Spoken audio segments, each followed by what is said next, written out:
जय हिंद। नमस्कार स्टूडेंट्स। आज की इस वीडियो में क्वेश्चन बैंक 2022 ये द्वितीय पाली मैथ का देखेंगे और इससे पहले का जो ऑब्जेक्टिव अपलोड है नहीं देखे तो उन्हें अवश्य देखिएगा, उनका लिंक मिल जाएगा। बोर्ड परीक्षा में ऑब्जेक्टिव में 50 में 50 लाने के लिए यह वीडियो है। इस टाइप का क्वेश्चन आपको आएगा, प्रैक्टिस करना जरूरी है। चलिए शुरू करते हैं। खंड अ में रहेगा वस्तुनिष्ठ प्रश्न, यहाँ से निर्देश पर लेना है। 50 क्वेश्चन बनाना है। पहला question, √1 minus cos theta upon 1 plus cos theta, 1 minus cos theta बटा 1 प्लस कॉस थीटा कितना होगा। सिंपली इस सवाल का क्या करना है, परिमेयकरण कर देना है। चलिए बनाते हैं और बातें बाद में करेंगे। ध्यान से देखिए, सवाल हमने लिखा यहाँ पे √1 minus cos theta upon 1 plus cos theta equal to, same वही लिखा और इसका रेशनलाइजेशन परिमेयकरण कर देना है। मैंने रूट का रूट चढ़ा देना है और नीचे में यहाँ जो अंश बटे हर है 1 प्लस कॉस थीटा, यहाँ प्लस है तो इसी पद को लिखेंगे यहाँ पे माइनस में। ठीक है, 1 माइनस कॉस थीटा वही लिखेंगे क्योंकि इसको काट देंगे तो ये 1 हो जाएगा। और किसी संख्या में किसी चीज़ में 1 से गुना करते हैं फ़र्क नहीं पड़ता है, इतना हम लिख सकते हैं। ठीक है, हर प्लस में है तो माइनस से ऊपर नीचे रूट ले आके परिमेयकरण करेंगे। अब यहाँ से फॉर्मूला देखेंगे, रूट के अंदर ऊपर में 1 माइनस कॉस थीटा गुना 1 minus cos theta, a minus B into a minus B भी जा रहा है। क्या होता है, a माइनस बी का होल स्क्वायर। क्या होता है, a माइनस बी का होल स्क्वायर, यानी 1 माइनस कॉस थीटा का होल स्क्वायर होगा। और स्क्वायर क्या करता है, रूट को हटा देता है।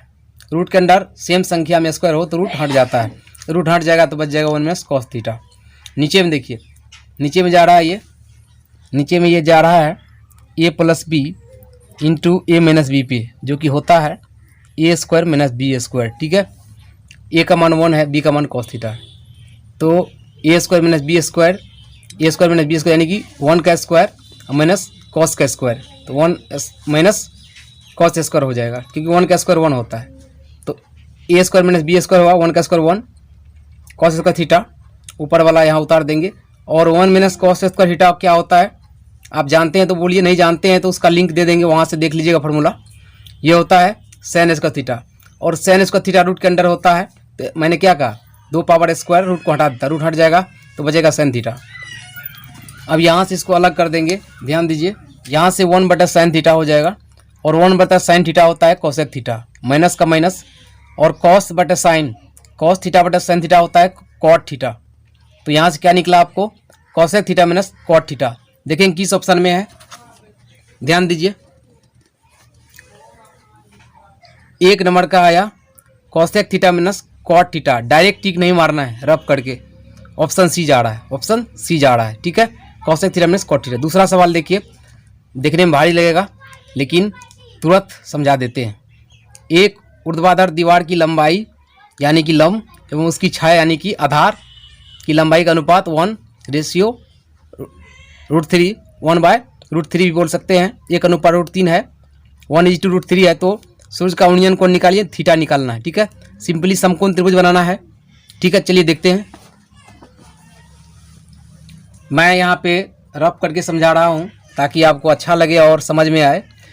सबसे पहले ऊर्ध्वाधर है तो यानी कि लंबवत है, लंब दिया हुआ है, लंबाई मैंने लंब, यहाँ पे लंब दिया है 1, यहाँ पर देख रहे हैं, लंबाई बराबर लंब 1, और छाया बराबर आधार। बहुत ही आसान शब्दों में है, इससे आसान कहीं नहीं मिलेगा। बराबर √3, आधार है √3 और ये थीटा निकालना है, सूर्य का उन्नयन कोण।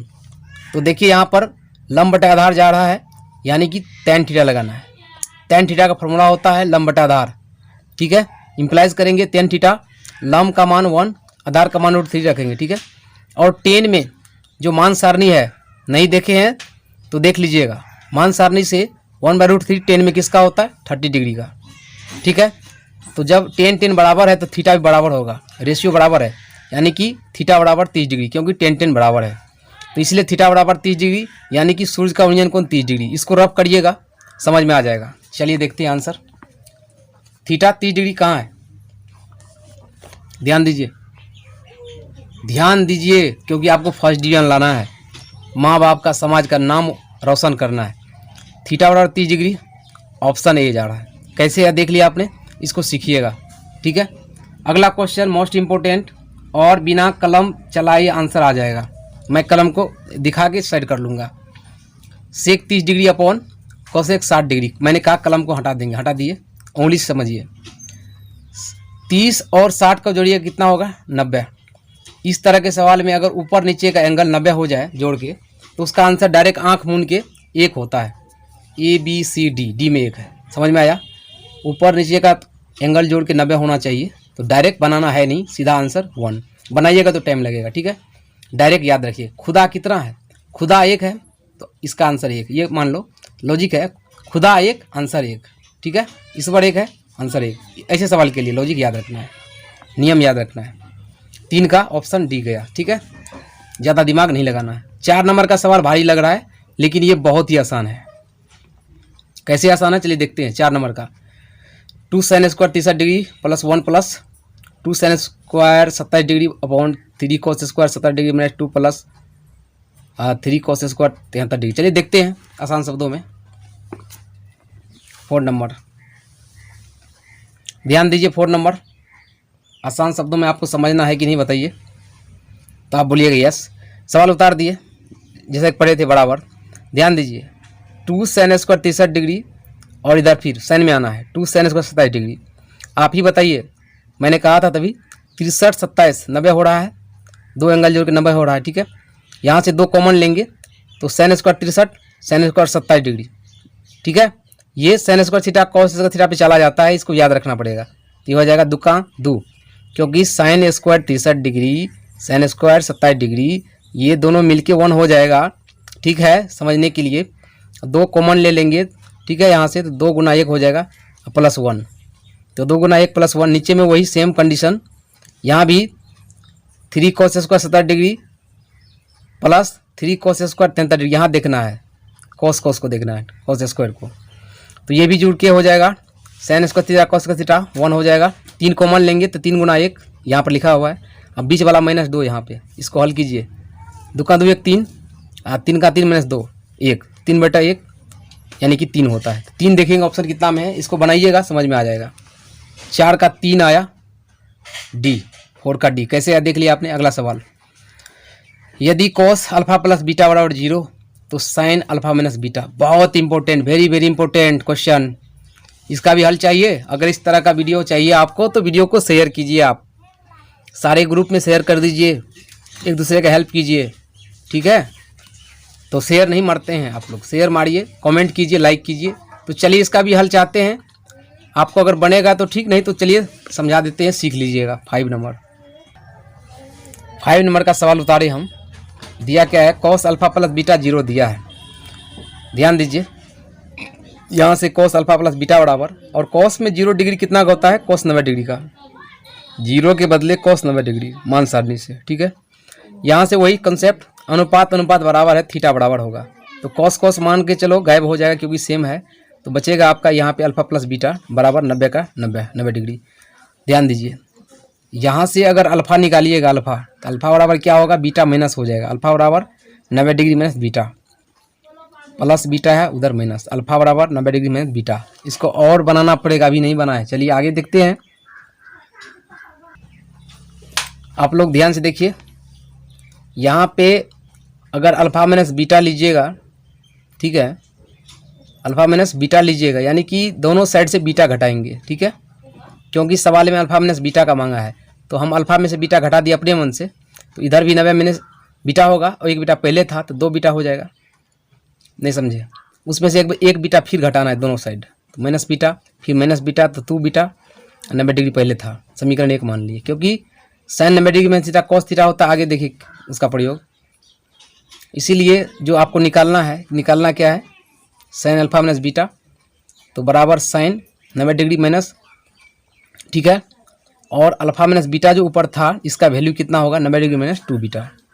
और यहाँ से sin 90 डिग्री में थीटा क्या होता है, cos थीटा, थीटा के बदले 2 अल्फा है, 2 बीटा है, थीटा के बदले 2 बीटा है। तो यहाँ हो जाएगा यही जो निकालना है आपको, sin अल्फा माइनस बीटा बराबर cos थीटा, यानी कि cos 2 बीटा। sin 90 डिग्री में थीटा cos थीटा, थीटा के बदले 2 बीटा, तो cos 2 बीटा देखेंगे ऑप्शन कितना में है, आंसर आ जाएगा। ध्यान दीजिए, कितना नंबर सवाल था? 5 नंबर। तो 5 का देखा आपने, ओवरऑल आंसर आ गया cos 2 बीटा ऑप्शन डी। कैसे याद देखा आपने? इस तरह से आपको भी निकालना है। ठीक है, ठीक है। cos 2 बीटा कैसे याद आपने देखा, इसको सीखिएगा। अगला सवाल बहुत ही आसान, सब सवाल को नहीं बनाना है, कुछ समझ में आ जाएगा। बिंदु -2 -5 का भुज क्या है? तो भुज जब कहे तो x नियामक यानी कि x, y है। ये क्या है? x, y। तो x माने भुज होता है, भुज -2, नहीं समझे? x, y होता है नियामक, तो शुरू वाला जो x है वो भुज होता है, तो -2 होगा। 6 का -2। ठीक है, कोटि पूछ लेता तो -5 होता। 6 का ये हुआ। अगला क्वेश्चन 7 नंबर का, x अक्ष पर किसी बिंदु y का नियामक क्या होता है?